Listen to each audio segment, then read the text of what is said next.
يبقى اذا دي مشاعر، دي بتتغير. يعني أنا لو مشيت ورا المشاعر ما اوصلش لحاجه. ما عنديش شغف قدر ما عندي انضباط. الواحد يكون ما عندوش شغف بس عنده انضباط وينجح، يعني انضباط اهم من الشغف. الانضباط هو اساس النجاح، خلينا متفقين على كده. فكره الشغف انا لو مشيت وراه وقت ما يبقى عالي، قمت الصبح كده شغفي عالي وعاوز ان انا اتمرن وعندي احساس بالمسؤوليه وبتاع، وياما ابطال ولعيبه كتير كان الشغف عالي في اوقات، وبعدين بعد كده نزل او وطي ايا يكن الاسباب، ضاع ما كملوش. هي دي الفكره. الانضباط بيخليك تمشي الطريق لاخره، اما الشغف بيخليك على حسب شغفك.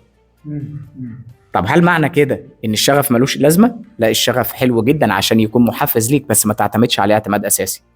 وممكن انك تعليه في وقت الاوقات لو وطي شويه، انك تعلي شغفك بفكره ان انت تعمل حاجه تجديد، سواء كانت في التمرين، سواء كانت في الملابس، سواء كانت في ادوات التدريب، سواء كانت في مكافاه ليك على تمرينه حلوه. كل الحاجات دي بتجدد الشغف بالنسبه لك.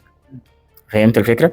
كم مره من المرات دخلت التمرين مش فايق ومتضايق وبتاع، وبعدين اتقال لك كلمه من الكابتن، قمت حسيت ان انت نفسك اتفتحت وعايز تتمرن تاني. فاهمني؟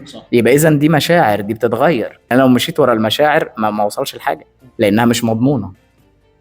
اما الانضباط انا ماشي على طريق. تعبان النهارده ماشي، عيان النهارده ماشي، فايق النهارده ماشي، فرحان النهارده ماشي، متضايق النهارده ماشي، فكله بيساوي في الاخر نجاح. دي فكره الانضباط.